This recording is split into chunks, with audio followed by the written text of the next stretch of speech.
Hey guys and welcome back to my channel. मैं बस पढ़ ही रहा था, इधर मैथ्स कर रहा था और मेरे कुछ दिन पहले सर्टिफाइड कॉपीज़ आई थी आरटीआई से।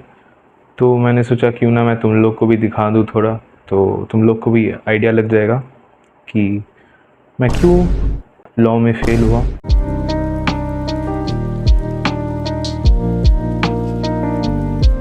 चलो, कुछ पॉइंट्स तो मैंने फ़िलहाल नोटिस किए कि क्यों मार्क्स कम हुए, प्लस मैंने अपने एक दोस्त के साथ भी कंपेयर किया है। मेरे जो कॉपीज़ है उसके कॉपीज़ मैंने एक साथ देखे हैं और जो डिफरेंसेस पता चली है कि वो कैसे पास हुआ और मैं कैसे रह गया बस 5 मार्क्स के लिए, वही तुम लोग के साथ शेयर करने वाला हूँ अभी। तो चलिए शुरू करते हैं, आगे आइए। तो अब देखो और सीखो। तो ये रहा मेरा बिजनेस लॉ का पेपर, जून 24 का। गए हम लोग क्वेश्चन नंबर 1A। तो देखो, इस वाले क्वेश्चन में देखो मैंने इधर ऊपर प्रोविज़न लिखा है, ठीक है। प्रोविज़न हेडिंग देके फिर पूरा प्रोविज़न लिखा है और सब नेसेसरी चीज़ों को अंडरलाइन भी किया है। नीचे फैक्ट्स ऑफ द केसेस भी लिखा है। पहले बता दूँ, ये इम्पोर्टेंट नहीं है। ना तो फैक्ट्स ऑफ द केसेस लिखना इम्पोर्टेंट है, ना तो ऐसे ऊपर हेडिंग में लिखना कंपलसरी है। तुम अगर चाहो तो तुम सेक्शन नंबर लिख सकती हो। सेक्शन देखो, सेक्शन नंबर लिखना इम्पोर्टेंट तो है, तुम्हारा 1 मार्क्स उधर बढ़ जाएगा। पर गलत लिख दिया अगर, सपोज सबके पास तो ऐसे सुपर पावर्स नहीं होते ना कि एक बार याद कर लूँगा अच्छे से उधर जाके एकदम। अब देखो यार, तुमने पूरा क्वेश्चन सही लिखा, बस सेक्शन 62 की जगह 61 लिख दिया, पूरा क्वेश्चन गलत भाई, 0 आउट ऑफ 7 मिलेगा। तो वो तुम्हारी मर्ज़ी, वो क्या करोगे। बाकी तो ये सब लिखना ज़रूरी नहीं है। जो भी लिखना इम्पोर्टेंट है वो है तुम अच्छे क्वालिटी के आंसर्स लिखो, बड़े बड़े लिखो, ठीक है। छोटे छोटे आंसर लिख के आओगे तुमको मार्क्स भी छोटा ही मिलेगा। और इधर तो लिखा है मैंने कंक्लूज़न, सब अच्छे से लिखा है। फिर भी मुझे देखो 1 में से कितना मिला है, इसमें 7 में 2 मिला है। तो आई सर्टिफाइड ICI मोमेंट भाई। ये थोड़ा और अच्छे से आंसर मुझे लिखना चाहिए था, तो उसी का है। अच्छे क्वालिटी के लिखना होता है और बड़े बड़े लिखना होता है।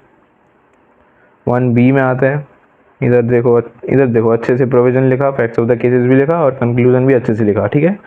ये स्मॉल कंपनी नहीं, उसका सब्सिडियरी नहीं होगा वो भी लिखा है, और प्लस ये एसोसिएट होगा वो भी लिखा है।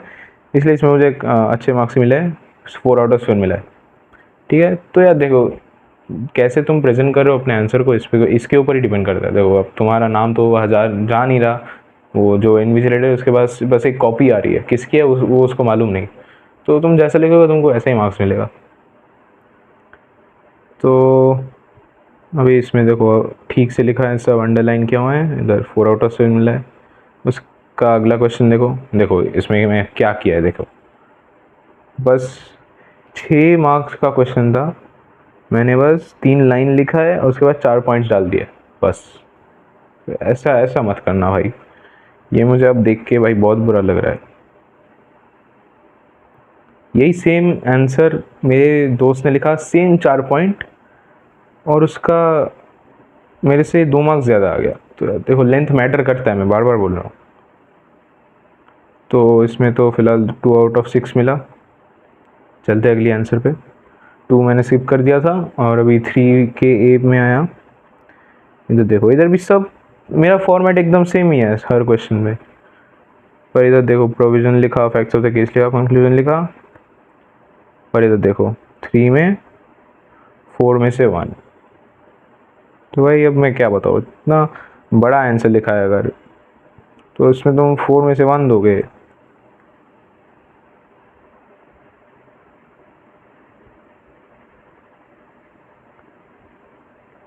शायद इसका कंक्लूजन गलत लिखा है मैंने, पता नहीं भाई।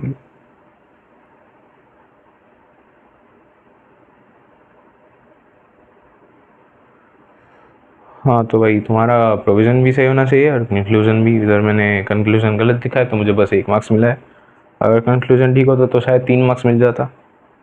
तो भाई लॉ का पेपर ना टफेस्ट है। लोग खामखा मैथ्स को बदनाम करके बैठे हैं। कुछ नहीं है मैथ्स में, मैथ्स ईजी है, लॉ में है दिक्कत। तो चलिए इसके पार्ट 2 में चलते हैं। इसमें कितना मिला है? स्लीपिंग पार्टनर, इधर तो बस स्लीपिंग पार्टनर को डिस्कस करने बोला था। तो इधर हमको कितना मिला है? 3/1। ठीक है। और बहुत अच्छा लिखा होता तो बहुत जो 2 मिलता तो फुल मार्क्स मिलेगा नहीं, पहले ही बता दूँ, किसी को नहीं मिलेगा, इम्पॉसिबल। क्वेश्चन की तरफ, तो ये 3B में मुझे मिला है, प्रोविज़न में 1 मार्क्स मिला है, कंक्लूजन लिखने के 2 मार्क्स मिले। ठीक है, अच्छा मिला है।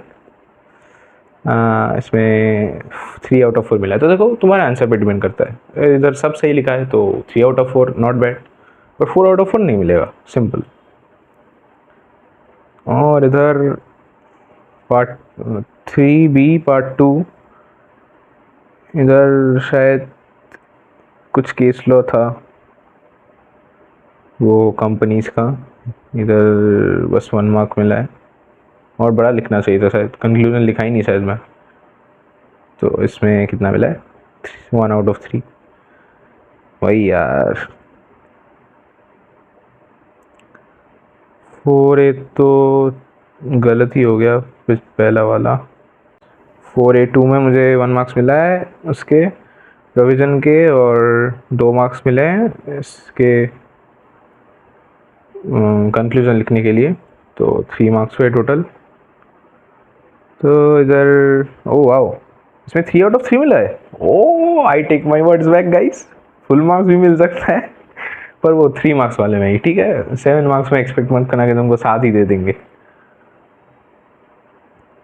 तो उसके बाद वाले क्वेश्चन में 4B प्रॉमिसरी नोट का क्वेश्चन था। ये तो मुझे आता नहीं था, पास वाले से कॉपी किया था। सॉरी ICI, आई होप तुम नहीं देख रहे होगे। उसमें कितना मिला है पर? वाह, 2 मिल गया है 4B में। अच्छा 7 में। हाँ, इधर भाई ICI ने गद्दारी करती देखो यार। ये securities exchange board of India और रिजर्व बैंक ऑफ इंडिया और शायद ये इंसॉल्वेंसी, ये तीनों का शॉर्ट नोट मांगा था। देखो कितना अच्छा आंसर लिखा है, देखो पूरा पूरा बुक से, ये बुक का डेफिनेशन पूरा छाप दिया था भाई। इसमें से 6/3 दिया, 1 1 1 करके दिया। मैं भाई पूरा सोचा था इसमें 6/6 आएंगे। तो कुछ जगह भाई ICI गद्दारी करता है, उसमें कुछ नहीं कर सकते हम लोग, किसी को ब्लेम नहीं देना यार, जो है सो है, it is what it is. और 5A तो भाई सही लिखा था, शायद थोड़ा कंक्लूजन में थोड़ा आई गेस हमने गलत कर दिया, तो 7/2 मिला है हमको, यही मतलब 2/7 मिला है।